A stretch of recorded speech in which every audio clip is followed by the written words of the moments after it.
Tonight we're looking at how a law from the 90s is the cause of many people serving life sentences, even for nonviolent crimes in Florida. It's called the Two Strikes Law.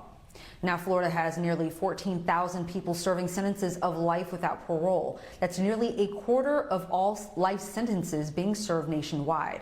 The Marshall Project, a nonprofit online journalism outlet focused on issues concerning the criminal legal system and with whom we've partnered with, took an in-depth look at how the Two Strikes Law is disproportionately applied to black men. Joining me now is Cary Aspinwall, a staff writer with the Marshall Project, who, along with the Tampa Bay Times, looked into Florida's use of the law. Cary, welcome to the show. Thanks for having me. So this law allows prosecutors to give life sentences to people convicted even of nonviolent felonies if they met the criteria for, quote, persistent offender. What is that criteria? So this is a batch of sentence enhancements that were passed in the 90s, and there's a bunch of different ones. The most common that you see is 3 strikes. A lot of states have that. Florida went one step further and created what sort of was called the Two Strikes Law. The full name is Prison Releasee Reoffender. And the way the law works is that if you commit a new offense, a new felony within 3 years of completing and finishing your other prison sentence, you're completely done, you served your time, but within that 3 years of getting out, you commit a new crime. The prosecutor can and has to seek the maximum punishment by law for that new crime. And Florida has this wide range of crimes that are punishable by life, including burglary of a conveyance with an assault, which is one that we featured in the story. Armed robbery was a common one, but there's some wiggle room in the Florida law on how they define these things. For instance, one case was a man who took a gun from his uncle's house. They had a dispute about money. He took the gun. That's considered armed burglary under Florida's law, and he's serving life. Wow. Well, I was about to ask what some of these crimes actually consisted of. I mean, your investigation found that this law disproportionately applies to black men who nearly make up 75% of those serving time because of this age-old law. Could you, again, give us some examples of what some of their crimes were? Right. We talked to Dorian McElroy. Dorian was 22. A young black man when he caught this armed robbery charge. He held up a woman for her jewelry. His prior crime was actually committed as a juvenile. He was about 15 or 16 for the prior offense that they used this law to put him away for life on. And Dorian is very representative of the folks serving time under this law, serving life. There's a huge disparity among black and white men. I think, there's a big glaring racial disparity in the Florida system overall, not just among lifers, but for people serving this law.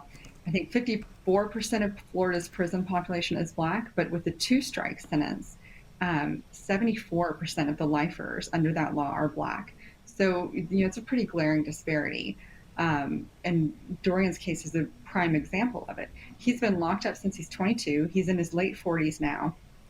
And experts would tell you that's really the age at which people kind of have aged out of criminal behavior. He's no longer a threat. Dorian is a model prisoner. He has been, absolutely discipline-free for the past 10 or so years. He's a landscaper at his facility. He has a great relationship with his mother. And one of the things that really struck us about Dorian's case is that while he was locked up, his brother was shot and killed in St. Petersburg, Florida.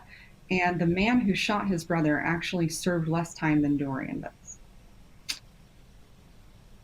That is so insane. Okay. So while Florida's law is a 2-strike law, they aren't the only state to enforce these sort of laws, correct? I mean, what did your investigation find out about those serving time under similar laws nationwide?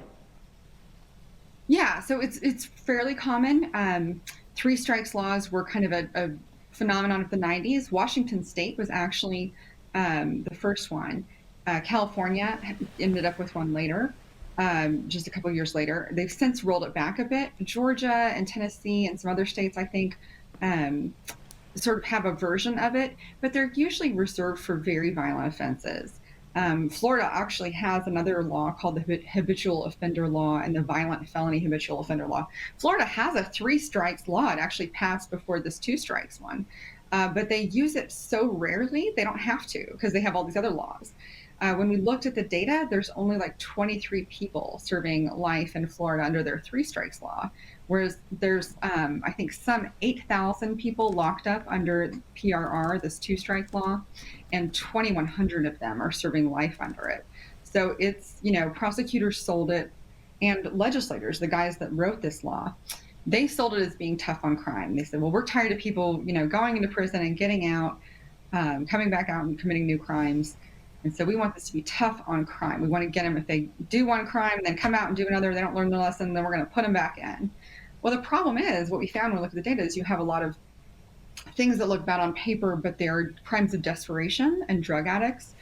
Mark Jones, the man featured in our story from Central Florida, he, was an alcoholic. He committed a lot of small petty thefts, but they kept piling on top of each other, and the stakes kept escalating. I think he'd only had 1 prior felony. The rest were misdemeanors, or he got probation. But all these things piled up. He walks up to a woman in a parking lot of a grocery store one day. He's intoxicated. He tries to take her keys. Doesn't work. She backs out. He doesn't get the car. She screamed. People called the cops. She went home. Was fine. She was scared, but she was fine. Well, he got life for that crime because of the timing of how it happened and his prior offenses. So, we really question the data. Is this actually locking up violent criminals, which was how it was sold? Mark is also a model prisoner. He's, almost 50 years old.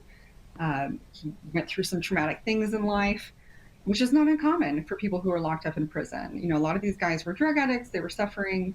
Dorian McElroy, the man from St. Petersburg I mentioned, he had a really rough upbringing. And he lost his brother. That happened. It's just, I think prosecutors say that they use discretion before they seek this law, but that's not necessarily what we found in the data. Speaking of discretion, so this law allows prosecutors, or actually directs prosecutors, to seek the maximum sentence for someone who commits a felony within 3 years of leaving prison, but also takes away sentencing discretion from a judge. Right. Why that is is one of the things. That is one of the things that makes this really a unique law, like nothing I'd ever seen. And I cover criminal justice in the South. I've seen a lot of really harsh repeat offender laws, but this one is truly unique for Florida in that it mandates prosecutors to seek the maximum punishment under Florida law, which for many of these crimes is life. Some it may be 30, 60 years because they like double and triple the penalty for the felony under this Florida sentencing structure. But the prosecutor has to seek it under the law. And if they don't, they have to file a document in the court file explaining why they didn't. So when we talked to prosecutors about this data, they said, well, we always technically seek it on paper, and then we might change our mind later or offer a plea deal, but they file this notice that they're going to sentence the person as a PRR offender. And the way that Florida's law works, which is unlike some others, once the prosecutor files that document saying we're seeking to sentence this person as PRR and we're seeking the maximum, and the maximum is life or whatever it is, if the jury convicts that person, that is the sentence that they will get.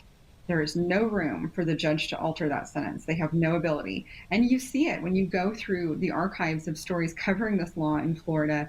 You will see judges time and time again saying, my hands are tied. I have no options here.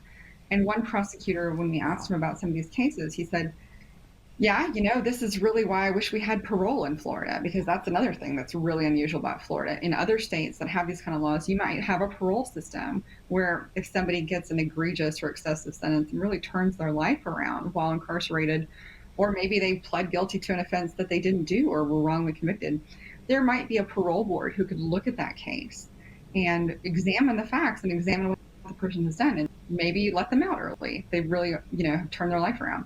Florida doesn't have that. They abolished parole in 1983. So these guys sentenced under this law are not eligible for parole in any way. They can't earn good time credits. If they're sentenced to life, that's what they're going to serve. And, it's really, really draconian in that way compared to other laws we've looked at. So, you know, Florida, I swear, ceases to amaze me. I mean, they're unique and not in a good way. But what are the chances of getting this law off the books? Well, there is a senator, a man named Jeff Brandes from the St. Petersburg, Tampa area, and he's a Republican, and he actually has been trying to get this law revamped, repealed if he could. I mean, he doesn't think a full repeal is possible. So he's got a bill that he's proposed to try and roll it back a bit and make it a little less excessive. But his previous attempts, he couldn't get much support in Florida. His fellow legislators just didn't want to hear it. He's got families of these folks serving this time coming to him and asking him for help. And that's actually what moved him. A woman came to her and told him the story of her son. And he looked at the guy and looked at his story and he said, he's my age. You know, I did dumb things when I was young. What if I'd made mistakes and gotten locked up for life? So that's really, you know, how he came to this issue. And he has been trying to get some bills passed. And I think there's support among criminal justice advocates, but I don't know that the other legislators will support it. And I don't know that the governor of Florida will sign it. Cary Aspinwall with the Marshall Project, thank you so much for the work that you're doing. Appreciate you.